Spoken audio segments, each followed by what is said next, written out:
Olá, boa noite. O programa Em Pauta vai conversar sobre a Bíblia. Estamos no mês da Palavra de Deus e, é claro, muito oportuno refletirmos sobre este livro tão importante, não é, que faz parte da vida de todos nós. Bíblia, o livro mais vendido, mas nem sempre o mais assimilado. Vamos conferir isso no programa dessa noite, aqui nos nossos estúdios em São Paulo. Estamos aqui na capital paulista, sempre a partir da rua Tamandaré 355, no Liberdade, no bairro Liberdade. É o endereço da TV Canção Nova na capital paulista e, claro, também o nosso programa Em Pauta. Já estivemos no passado e estamos agora em nova temporada aqui na capital paulista. Aqui nos nossos estúdios, querido Frei Antônio Moser, doutor em teologia, diretor-presidente da editora Voz e, claro, um apaixonado pela Bíblia. Boa noite, Frei Moser.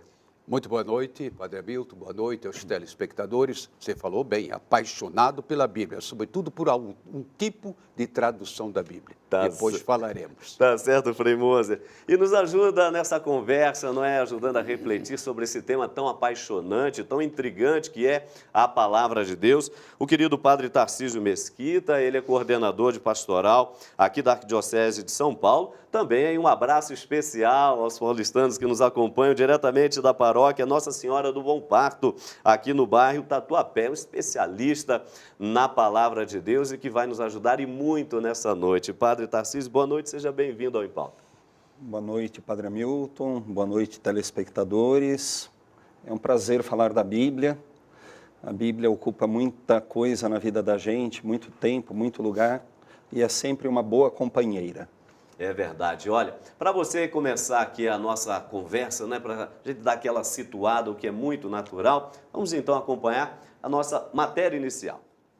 Considerar a Bíblia como o livro mais vendido no mundo, inclusive em nossos dias, parece ser uma unanimidade. Isso não significa, evidentemente, que todos leiam a Bíblia, como também não significa que os que leem a interpretam de maneira adequada. Ao que se deve essa disparidade entre os que compram, os que não leem e os que não interpretam adequadamente os textos bíblicos. A Bíblia, o livro mais vendido e nem sempre assimilado. No Em Pauta desta noite. Tá ok, tá aí para você a Palavra de Deus, não é verdade? A Bíblia é o livro mais vendido, nem sempre assimilado. Quero começar a nossa conversa aqui, situando você que está nos acompanhando e pedindo aqui a ajuda já do Padre Tarcísio, no que diz respeito, Padre Tarcísio, às religiões do livro, não é? Porque, para além do cristianismo, do judaísmo, não é? Do islamismo, de modo especial também, temos aí as religiões pautadas no livro, mas o horizonte dos livros se amplia, não apenas no âmbito das religiões monoteístas. Temos outras religiões que fazem uso também, de alguma forma, de um escrito básico. Acho que valeria a pena a gente também, para além das três religiões monoteístas, também elencar aqui algumas outras tradições religiosas que fazem uso do livro. Olha, é difícil falar de uma religião que não tenha pelo menos algum livro, pelo menos de meditação, de oração, de fazer as suas liturgias. Poderíamos lembrar o hinduísmo, com os Vedas, os escritos sagrados, os hinos escritos exatamente para o hinduísmo. E no hinduísmo nós temos uma gama imensa de denominações religiosas que tem uma origem no brahmanismo. Poderíamos citar também outros grupos religiosos que têm uma tendência assim, um tanto filosófica e religiosa, como o confucionismo.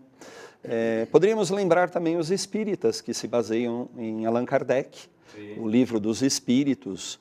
Então, o livro é uma maneira da gente guardar uma certa memória. E quando alguém lê, alguém interpreta. E aí é o que talvez o Frei Moser vai falar um pouquinho, porque existe aquele ditado que diz assim, toda tradução não deixa de ser uma traição. Então, são livros escritos em línguas antigas, como a Bíblia, que tem o hebraico, que tem alguns fragmentos do aramaico, o grego antigo, esses escritos em sânscrito, do hinduísmo, é um sânscrito antigo, arcaico.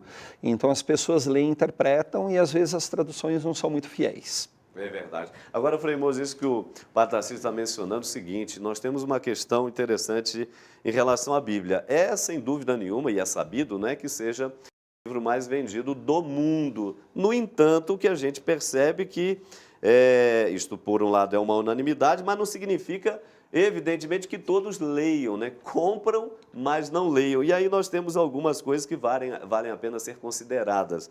Não é, em primeiro lugar, os que compram. Aí vem até uma questãozinha, né? Por que compram?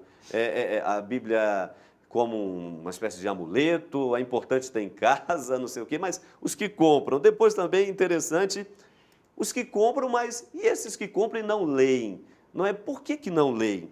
E aí depois ainda temos um problema, e já a gente vai entrar neles, que é a questão da interpretação, não é? Ou seja, as interpretações dos textos sagrados que aí variam e muito. Vamos lá, Premoso. Bom, em primeiro lugar, como diretor da editora Vozes, inclusive do editorial Vozes, a gente percebe uma coisa muito curiosa, não é? Nós queremos vender, evidentemente, não é? Porque a vida pelo bom livro. Então, muita gente compra, mas você sabe que não vão ler. Ou seja, é um livro que está na moda, todo mundo fala de Anselm Grün, hoje aqui no Brasil, espiritualidade, mas nem todo mundo lê, ao menos não lê todos os livros, que seria quase impossível, né? São muitos. Então, eu diria o seguinte, há uma certa tendência de pegar, ler alguma coisa, uma consulta, ou coisa que valha, o que tem a sua validade. No caso da Bíblia, olha, como são 72 livros, com tantos gêneros literários diferentes, não é? Então, você tem aí dramas, você tem teatro, você tem poesia, você tem relatos históricos, você tem mitos, no sentido, digamos, não da mitologia propriamente dita, mas que tem algo de mítico. Enfim, então se torna um pouco difícil. Depois, sendo um livro como com 72 livros, né, quer dizer, muito extenso, com muitos gêneros, aí começa a questão, não é, da dificuldade de você perseverar nessa leitura. Ler um livrinho aí devocional, rápido, digamos, livro assim que você compra por impulso, dá uma olhada, interessante, liderança, dá uma olhada. Autoajuda, etc. Tudo bem, tá cheio mas por isso aí, Bíblia é Bíblia mesmo, né? Então é mais complicado. Segundo lugar, no tocante à interpretação, não é? Veja bem, qualquer escrito é difícil de ser interpretado, não tenha dúvida nenhuma. Inclusive, um dos maiores elogios que eu recebi na minha vida foi num dos países aí latino-americanos, um congresso, etc. E aí alguém falou o seguinte, esse seu texto pode ser lido em 3 níveis diferentes. Eu falei, 3 níveis. Um é o que, parece que é. O outro vai um pouquinho mais, o outro é o que eu sugiro, mas eu não digo. Não é? Interessante, né? Isso a propósito do escrito meu. Imagina a Bíblia. Quanta coisa, vamos dizer, que o autor sagrado sugere, e os autores, né, sugere, mas que não desenvolve aquela ideia. Por exemplo, São João. Como é que você vai entender? Cada palavra de São João é objeto de inúmeros livros, comentários, etc. No princípio era a palavra ou era o verbo? E aí como é que você entende? Verbo ou a palavra? Como é que é? Não é? E depois, e o verbo estava em Deus, e o verbo era Deus. Então, você começa a perceber a dificuldade da hermenêutica. Não é? Você pega um outro livro qualquer aí, de filosofia, um Heidegger ou coisa que vale, também, todo mundo fala nele, mas poucos leem, porque não entendem. Não é? E assim também na Bíblia. Exige um traquejo, exige um estudo, e aí começa. Não é? Não basta ler, você tem que aprender a ler. Não é? E essa é a grande questão, porque certamente você que está nos acompanhando aí de sua casa, talvez esteja pensando assim, não é verdade? E aí, Padre Hamilton, como interpretar a Sagrada Escritura, ou pelo menos trilhar aí um caminho daquilo que seja, Padre Tarcísio, o mais essencial, não é? Então, como é que a gente, ou que pressupostos teríamos que ter para ir pelo menos naquilo que seria o mais essencial em se tratando de Bíblia, de Sagrada Escritura, portanto? Olha, eu creio que, em primeiro lugar, para nós, a nossa centralidade bíblica também é o próprio Cristo. É a pessoa de Jesus, a sua prática, a sua vida. Os textos do Primeiro Testamento são vários citados nos evangelhos. Os evangelhos releem os escritos antigos da herança judaica e os coloca à luz de Jesus de Nazaré. Então, para nós, um olhar sobre Jesus e o que Jesus realizava. E poderíamos, nesse sentido, focar as palavras centrais de Jesus. Amai-vos uns aos outros, os últimos serão os primeiros.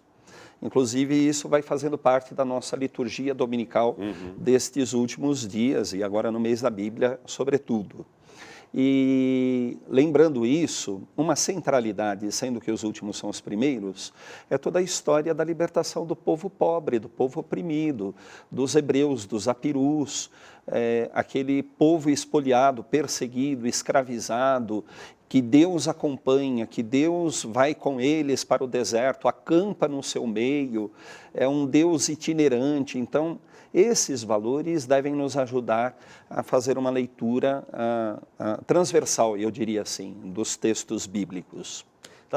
Tem um outro detalhe, talvez, que a gente pudesse acrescentar. Evidentemente que quem frequenta uma celebração, seja católica, seja de outras igrejas, vai ter o pastor, vai ter o sacerdote que vai explicar, vai ajudar, vai dar elemento. Agora, quem não frequenta nada, tem a Bíblia em casa, é muito mais difícil de ler, muito mais difícil de interpretar. E outra coisa ainda, não é? As palavras de Jesus. Aí vem um exegeta mais experimentado e diz, quais são mesmo as palavras de Jesus? Né? Quer dizer, os primeiros escritos são aí dos anos 51, né? São Paulo aos Coríntios. Sim, então, e outras palavras, primeiro escrito... Não, São Paulo aos Tessalonicenses. Mas eu diria assim, claro, havia, digamos, relatos aqui e ali que vão sendo somados, tudo bem, mas sempre sobra aquela palavra. Qual é realmente a palavra de Jesus? O que ele pronunciou? Não tinha gravador, não tinha iPhone, não tinha nada, né? É uma pena, né? A gente poderia ter tudo isso. Em outras palavras, pela tradição.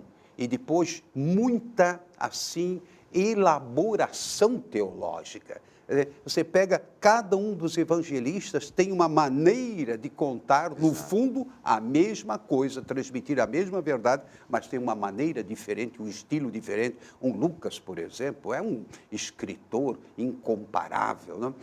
Já o Marcos é mais simplóriozinho, né? Por exemplo, histórias lá dos 2.000 porcos, né? De Gerasa, né? Que foram se jogar no precipício, né? Cheios dos demônios, né?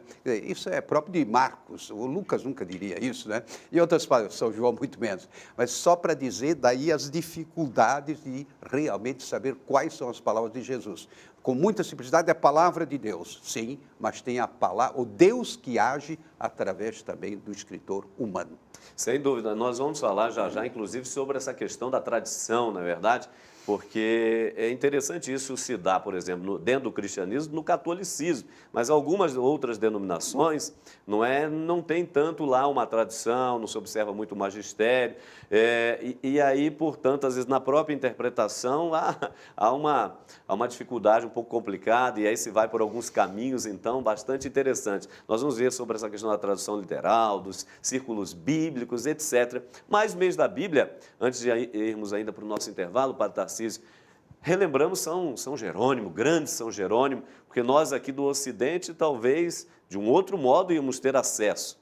Mas tivemos acesso hoje, inclusive na língua vernácula, né? Ou seja, na língua que todos nós falamos em cada país, por causa justamente desse trabalho extraordinário de São Jerônimo ali na Terra Santa. Estamos falando aí do século V, né? Ali pelo ano, ele morre em 420 aproximadamente. Então, se não fosse esse inspirado homem estar ali na Terra Santa, especialmente ali na proximidade da Basílica de Belém, não é? Ali daquelas grutas ao redor, para traduzir a Bíblia do hebraico, do grego, para o latim e, finalmente, para a nossa língua, né?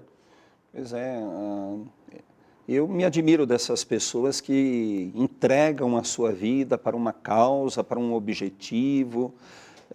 Assim foi a vida de São Jerônimo, não é? Uma pessoa que se dedicou tão fortemente à Bíblia, não é? E depois abriu campo para que nós nos questionássemos sobre a Bíblia na nossa própria língua. na língua que nós possamos entender, compreender. E aí vem todos os problemas aqui já referidos sobre tradução. Tá certo, olha, nós vamos conversar muito mais ainda sobre a palavra de Deus, que é um tema de fato apaixonante, um tema que vale a pena ser, não é, partilhado, comentado, é o que estamos fazendo no programa de hoje, então não saia daí, nós vamos para um rápido intervalo e daqui a pouquinho já estaremos de volta.